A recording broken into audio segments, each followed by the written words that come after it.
Well, thus concludes one of the easiest and fastest binges I have ever done. Son of a gun, we'll have big fun on the bayou. Son of a gun, we'll have big fun on the bayou.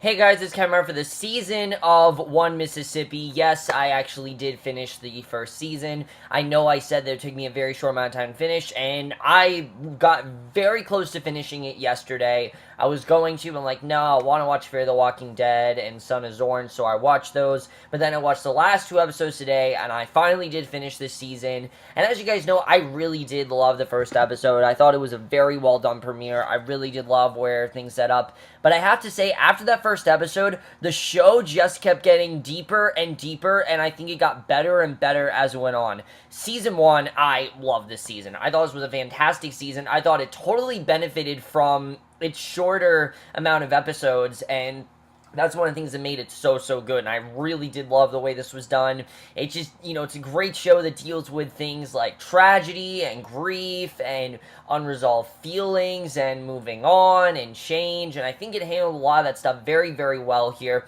But let's get more into this season, because obviously, if you guys have seen my review of Season 1, Episode 1, you already know the plot to this show. I don't need to explain the plot again. What I am going to do is I'm going to take you guys through everything that happened in episodes 2 through 6. I'm going to talk about the key details. I'm going to talk about what I think will happen in Season 2, should this show get one, which I really hope it does. But let's just get right into it. And also, guys, this is actually the first Amazon series I ever finished, which I'm very impressed with myself with. I've never finished an Amazon series all the way through. I started Transparent, got to episode 3, for some reason I never completed that binge, and then, Man the High Castle, I got to episode 4. And again, I don't know why I didn't complete that binge, but I finally did complete that binge, and I really do, I really am happy for myself for doing that. But you guys don't care about that. Let's just jump right into it, starting off with the events of episode 2. So while episode 1 I think is a very good introduction to the show, it's very, very Tig heavy, and I think episode 2 affects really is when the show officially starts. I love pretty much everything about episode 2. I thought it was funny, just as heartbreaking. There were so many great things about it, and mainly it touched upon the fact that Tig was supposed to leave. She was supposed to come for the funeral, then she was supposed to leave, but she really can't deal with the fact that her mother is gone. And eventually we find out why, but she basically wants to stay there because she feels like a part of her mother is still there, and there are possessions that she doesn't want to let go of, and I thought that was very realistic, the way that was done. It made sense, too, because when you live in a house, for so long, and you have these possessions and you have these memories, it's something that she really does want to do, and I thought it was interesting to see. I definitely really did like that, and seeing her not want to let go of her mother and do whatever she can to remember her, as much as just lying on the ground outside just to remember fond memories. I thought stuff like that was very well handled here. But episode 2 also touches upon the relationship with her brother Remy, as well as her stepfather Bill. Stepfather, I didn't say that, but he is her stepfather. Remy, this is a character that I really did like.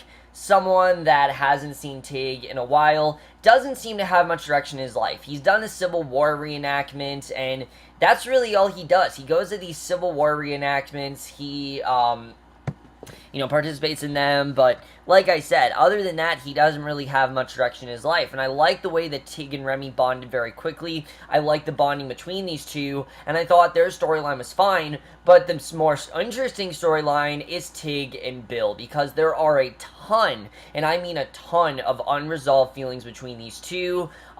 Bill, there are a lot of things that he doesn't forgive Tig for.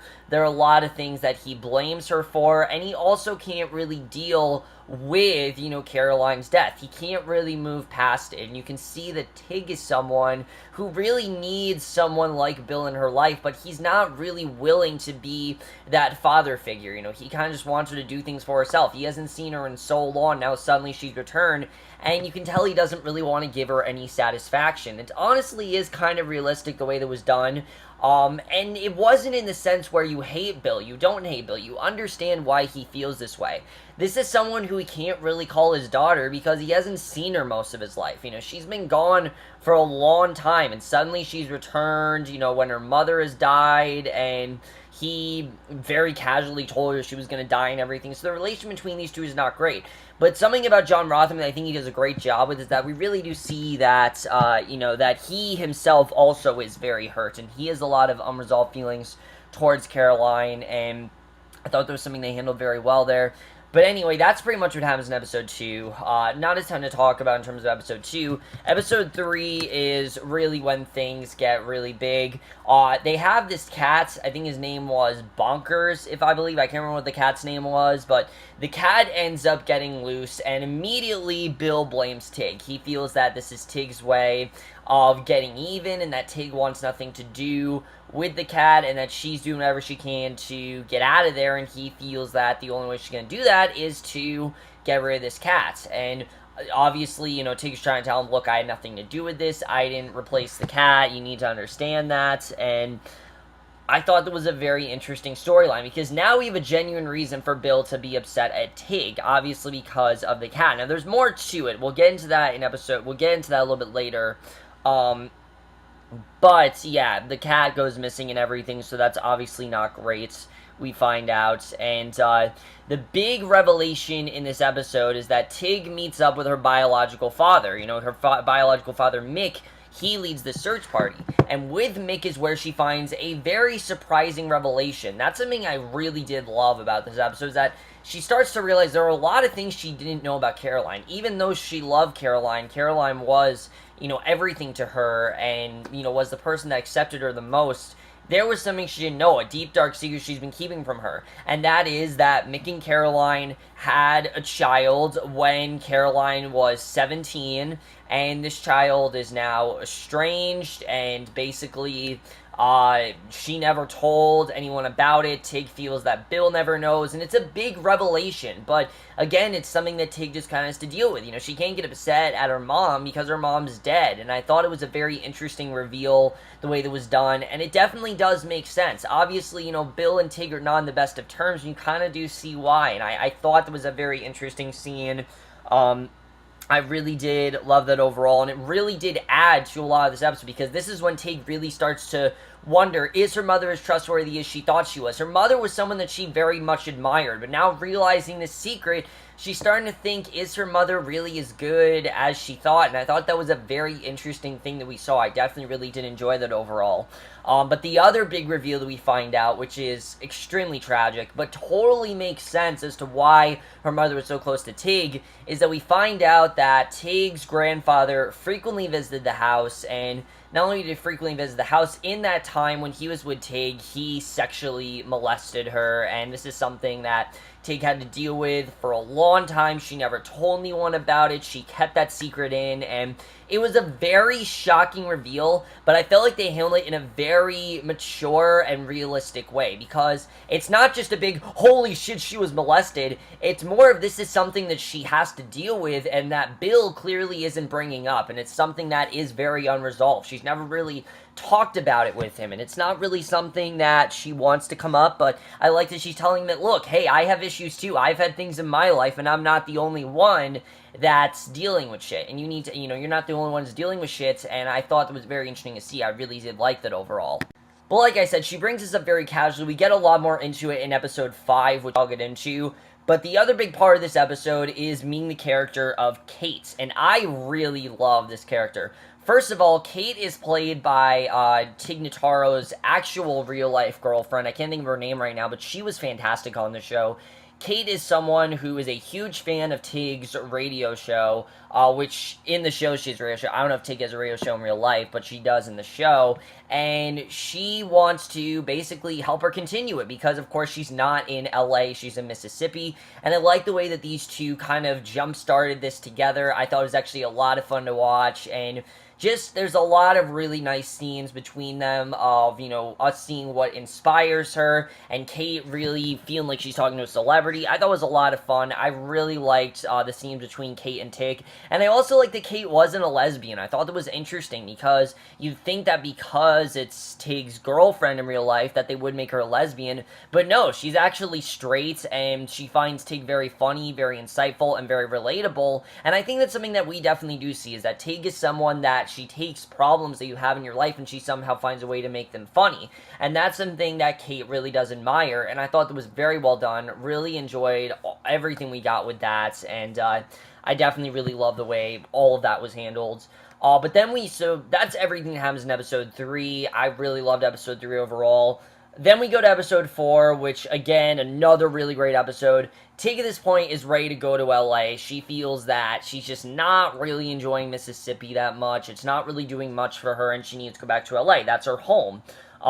But she finds out that her mother, before she died, was supposed to become the Mardi Gras queen, and she wants to do whatever she can to obviously honor her mother's memory, and they tell her that she should be the Mardi Gras queen. So we have this whole thing where Tig is the Mardi Gras queen, and we don't really know how this is going to go or whatever, but meanwhile we see that Remy is trying to find love with this girl. I can't remember who the girl's name was, but these two actually do end up kind of close, and Remy starts to think that maybe he does have a life outside just these Civil War reenactments, which I did like seeing. And Bill, meanwhile, he's on the search for the cat and everything this episode still, so I thought that was very interesting. But Tig ends up meeting a different character. She ends up meeting someone named Jesse, who's this news reporter, who basically makes her enjoy Mississippi and tells her there's a lot of things that she didn't know that she needs to take into Mississippi. And this is something where, Tig, she wants to leave Mississippi. She feels that's the best thing to do because of the relation between her and her father, and her relation between her and Remy is good, but her and Bill, it's just not that great, and she really doesn't want to deal with it. So she's ready to leave, but right before she's about to go back into that world of LA, the worst possible thing could happen, and that is that her girlfriend has actually cheated on her. She sees her dancing with another woman, and to be fair, I mean, she was away, and they were still together, but she was so clingy, and honestly, you can't really forgive her for something like that, and I like the way that scene was done, that after that, they're just done. There's no talk or anything. It's a very realistic scene, the way that was handled, and the fact that they're just done after that. There isn't really anything else going on. Tig's not going to forgive her after that, so they end up breaking things off very quickly in episode 5, we find out, and Episode 5, for me, episodes 5 and 6 are by far the best episodes the show has given us. I loved everything about these last 2 episodes. I thought they were all very well done, because episode 5 is all about, can Tig still stay in Mississippi, and what else does she have to accomplish in Mississippi, really? Because Tig and Jesse, the reporter, they start to get very close.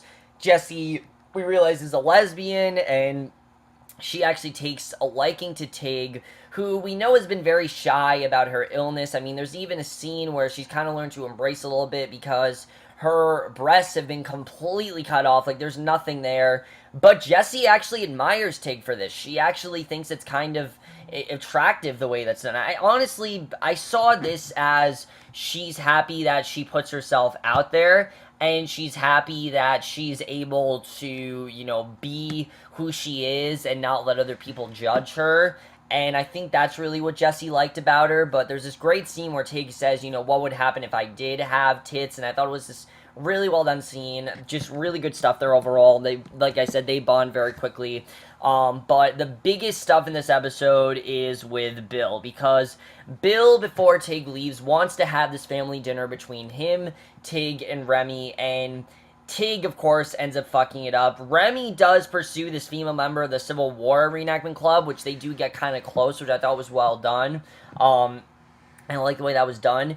But Tig ends up really messing it up, and her and Bill have this huge fight, which is by far my favorite scene this season, where Bill and Tig just finally get to have it out, where basically Tig doesn't necessarily blame Bill, but says that it's the house's fault, and that them living in that house has plagued these terrible memories, and that this house is just triggers so much stuff, and there's so much stuff that Bill doesn't understand. She brings up the fact that, once again, that she was molested, and that Bill didn't really do anything about it, that he didn't really talk to her, he kind of shut it down.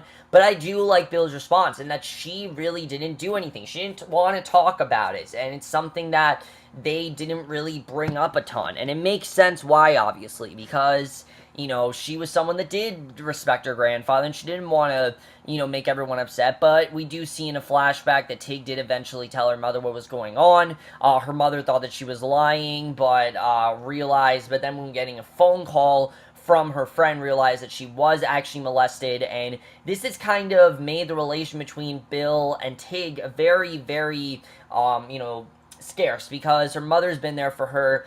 Bill really hasn't, and that's really the reason why Tig and Bill don't have the greatest relationship, and I like that that was finally revealed here.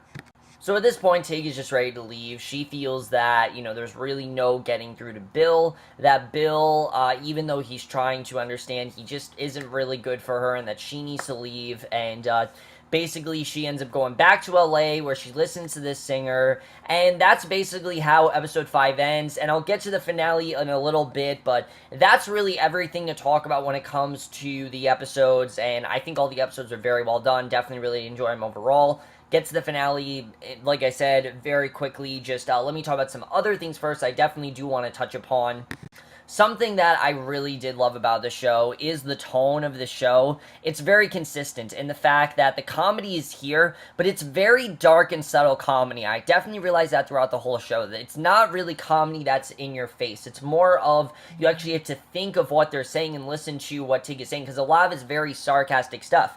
Tig is someone who, she takes things that make her very upset, and she somehow makes them very funny, and she takes all these incidents, and if you listen to the radio shows, I mean, she's not really talking about the greatest of memories. She's talking about things that really did not go great for her, but she somehow finds a way to make them funny, and that's something I think the show benefits from very well, is that you find all these things that are very sad, but somehow they're actually kind of funny, and I think they handled that pretty well, and I thought that the directing was really great. Definitely really did love the tone. The story was so interesting. I really got into this story. I really love what they did with Tig and Caroline. There were two things specifically that I really did love that we do with Tig. One are the flashbacks. I think that really showed the relation between these two. I think it showed how supportive Caroline was. I think it showed how Caroline would do anything for her daughter, but it also showed how less of a parent Bill was. This is someone that Remy and Tig just couldn't really accept into their lives. They knew they had another father. They just didn't really, Bill wasn't really the best of fathers, and he just really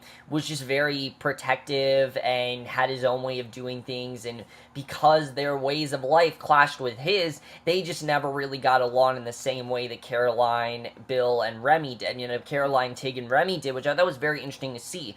But the most interesting thing about this, by far, I think, are the dream sequences, which happen a lot in this show, and I didn't really realize it at first, but there are a lot, and Tig imagines a lot of things in her life as either the way she wants it to go, or as, like, the worst thing possible, and some of them are very darkly humorous, but some of them are actually very touching. The best one, by far, being in the finale, which I'll get into, but I thought those were so well done. I love the dream sequences overall. It really added to Tig's character, really showing the way that she views things, and that she thinks of everything, she kind of likes to humiliate herself, and kind of puts herself down a little bit. I thought that was interesting the way that was done, and the character Tig in general I thought was very relatable. This is someone that hasn't had the best life. She's doing whatever she can to pick up the pieces. She's doing whatever she can to make herself feel better, and by having these dream sequences, it makes her kind of not have to face reality, which is something that she eventually does have to do, but I thought that was something that was really cool. I really did love that.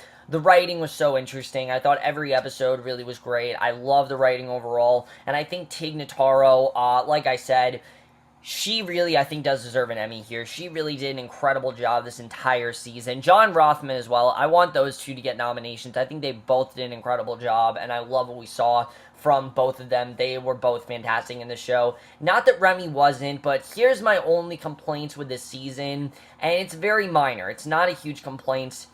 While I love seeing Tig's character, this season is very, very Tig heavy, and it's very Tig heavy to the point where we don't really get to focus a ton on the other characters, such as Remy. Now, fortunately, there's only 3 main characters in this show, but a character like Remy, I feel, is a character we could have dived a little bit deeper into, but I understand. So the first season, we want to focus on Tig. It's Tig Notaro's show. I get that, but I do feel Remy is a character that I do want to find a little bit more about. Really, all we get with this character that he is doing a Civil War reenactment, he's starting to get close to a girl, and that's really it. We know a few other things, like obviously his childhood was a little bit better than Tig's and things like that, but other than that, we don't find a ton out about Remy, and I'm hoping that next season they do explore a little bit more. That's something I'm definitely hoping they do more in season 2, but that's really my only complaint. Other than that, I really did love the show. I thought the score was fantastic, very sad at points, very, very melancholy, but definitely something I really enjoy, definitely something I could see myself listening to on my own free will. The editing here I thought was great. Every episode really flew by for me. I was into every episode. I thought no episode was too long or too short. I really thought they benefited well from half an hour, and every episode was just a little bit, just a little more than not a little more, a little less than half an hour, and I think they did that very well. Definitely really enjoyed that, and I thought, all that stuff was very well handled. Definitely really did like that. And again, like I said, I don't know how much of this is based on Tig's life, but it seemed very real. And if Tig was molested, or if Tig, didn't have the greatest relation with her parents, that's something I definitely am looking forward to seeing. Not looking forward to seeing, honestly, but something I am honestly interested in finding out. And I honestly do want to check out the documentary Tig after watching the show to see how much of it actually did happen. And like I said in my intro, guys, this was a very easy binge show. I think this is a show that right when you get into it, it's very easy to binge, and you just can't stop watching because the story is just so interesting, and it gets more and more interesting as it goes on, and that's one of the things I really did love about the show. It's one of those shows where they show you some flashbacks, and you don't really understand the point of them, and then they make it a lot more worthwhile towards the end. I really do love when shows do that. I think the show handled that very well. It wasn't gimmicky at all, and that's something I definitely really do want to say, is that the flashbacks and the dream sequences never felt gimmicky more than they felt like a character. They felt like part of Tig's mind. They felt like this is the way she constructs her thoughts. She doesn't want to think of what the worst possible outcome could be, so she tries to make the situation a lot better than it actually is. And I don't know if Tig Notaro does that in real life, but it just really added to the character. That was very interesting to see, and they made what could have been something very silly and gimmicky and made it actually a lot more interesting and insightful into the character than I thought they could have. But with all of that out of the way, now let's jump into the season finale, because I really do want to talk about it overall. The season finale, New Contact, I thought was such a well-done episode, because this is Tig's return to reality. This is the one thing that she's wanted to do all season. She's wanted to go back to LA. She's wanted to move away from Mississippi. It hasn't really given her the best of memories, and this is somewhere where she wants to get out of there. And, basically, she very quickly says goodbye. She goes to Caroline's grave to say goodbye to her. Her and Caroline have a few conversations about what's going on, but I like that Bill interrupted them, because she can't really have this conversation with her mom. Her mom's dead, and she needs to realize that her mom's not in her life anymore, and that she's not going to be there for her, even though Tig really wants her to. It's very sad, but again, very realistic, and I like that Bill was the one to shut this down. And very sad to see, but again, understandable why, obviously she can't see her mother again, because her mother, of course, is dead, so that definitely was very sad to see. But then she goes back to LA and realizes that she kind of hates it there. Everything is different now. Her girlfriend has completely moved on with her with this other girl. Immediately she goes to her girlfriend's apartment, her ex-girlfriend now, her ex-girlfriend's apartment. She gives her all of her stuff and tells her to find a new place to live.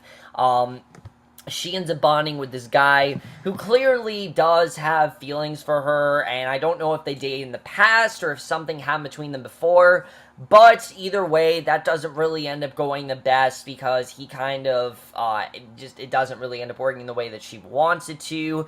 But then, really, everything comes to a halt once she gets to her radio show, because her radio show is the thing that matters the most to her. If I haven't touched upon this yet, this is one of the things that matters the most to Tig as a character. Her radio show is the thing that makes her be able to have a voice, be able to express herself, be able to talk to the public. And it's also the thing that makes Kate like her so much. It's also the thing that just makes her sane, and it's someone that, this is a way where she can just vent out her feelings, and eventually realizes that her entire radio show has been corrupted. They're no longer doing what Tig wants them to do. They're doing what they feel is best for the radio. They're like these two hipster people, basically. They are basically turning into a modern radio station. It's exactly the opposite of what Tig wants. It's not really a talk radio station anymore, and that's something that Tig is very much against, and she basically realizes that she has no control over this, and actually ends up quitting. She just says right on the spot, all right, you're not going to change it, then all right. And the girl that replaces her, that was her replacement, Anya, ends up becoming the head of that radio show. And that is the point where Tig's done. She wants to get out of there. She just feels that this isn't really working out for her in the way she wanted to. This just doesn't feel like her home anymore. And it's very strange. She wishes that this was her home, but it just doesn't seem like it is. And I love that scene where she's texting Kate, and Kate asks how she is, and she asks what she's thinking about, and she's all like, I'm thinking about you. You can tell that Tig is developing feelings for Kate, but Kate, as we know, I think wants to keep this as a friendship of sorts, but we don't know. Maybe Kate is bisexual. I don't really know. That's a relationship I'm definitely looking forward into getting into more, because I really did love their relationship overall. I thought that was very well handled. But by far the best of this episode, I think, comes at the very end. I loved everything at the end of this episode. The last, 10 minutes or so, I thought were incredible. Tig, she goes to the doctor, and she's worried that she's, basically, at first it seems like her cancer's gotten worse. That her cancer's gone to, her thigh, her, throat or something, and I thought, oh, holy shit, she's gonna have thyroid cancer, and it's gonna get really bad. But she pictures herself having cancer of the year, but she actually realized that she's doing better, and that her doctor tells her that things are actually really good. So we can see that Tig actually is assuming the worst, and she's thinking that things aren't going to go well for her, but this seems like it's a nice change of pace. This seems like this is actually something where she might actually make it. She might actually get out of the situation, and she might actually be able to move past this cancer, and I thought that was a very well done scene. But the best scene in this episode is a phone call from Bill, where she calls the number Mom. Caroline picks up, but then she realizes that Caroline isn't there anymore, and she needs to go to Bill. And Bill finally takes his opportunity to make amends with her. He says he's sorry. He says he knows that, she's not the one that let the cat out, that it definitely was someone else intentionally. I can't remember who he said it was, but it wasn't her that did it. He forgives her for that. Very well done scene, and says that he wishes he was more of a father to her. And she realizes that this is her home, that she does want to come back to Mississippi, and she imagines herself hugging Bill. Looks like Bill's saying everything's gonna be better, and it says he loves her. But then she realizes that things are the same, where he tells her to keep the door shut because she's gonna let the cat out, and basically realizes that she's more confident now. She's ready to deal with this. She's definitely this definitely doesn't affect her as much as it did, and she's ready to, I think, just get closer with her family and consider this as her family. Remember, all season she hasn't really thought of it as her family or her home, but now she's really starting to think of it as her family and her home, and that is the way we end season 1. Everything comes full circle in the best way possible, and I think definitely puts us in a very hopeful direction for season 2. So overall, guys, I really did love this season overall. I thought there was some really great stuff going on here. Now, I don't know if the show is getting a season 2. Now, does it need it? No, not necessarily. I think that they definitely ended some things where you definitely didn't need it. They didn't really leave. They left stuff open, obviously, but we really don't need it. But I definitely would appreciate it. I think the show worked very well with, like I said, the limited run of episodes that it had, but we didn't really get to focus into Remy's character or Bill's character besides the way that Tig saw them, and I kind of want to get more into those characters next season, and hopefully the show will get season 2. It's Amazon. I feel like they'll give it to them. I think the only show that hasn't gone to season 2 is Betas. That's been the only show that Amazon's canceled that hasn't gone to season 2, so I feel like the show definitely is going to get one. I would be very surprised if it didn't. But the other story I'm definitely looking forward to seeing is Tig's relation with Kate, because it definitely seems like her relation with Kate is much different than Kate's relation with Tig. Kate likes Tig because she is the voice of, everything that she stands for, and she sees her as someone who isn't afraid to say how she feels, and really sees her as someone she very much admires, while Tig, it seems like, is really starting to think of her in a more romantic direction.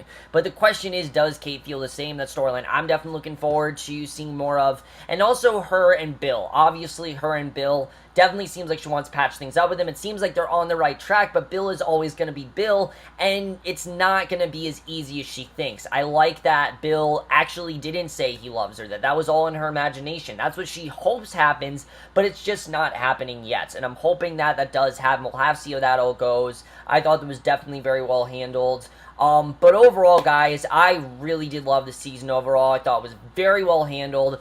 very surprising. I am definitely going to give season 1 of One Mississippi a 4.5 out of 5 or an A. Only reason I didn't go all the way was because I said those few problems I had with some of the secondary characters. Other than that, guys, I think this is by far one of Amazon's most promising shows. I think they definitely need to continue the show because it's very good. I think it's something that is a very easy binge. It's only 6 episodes. I highly encourage you guys watch it.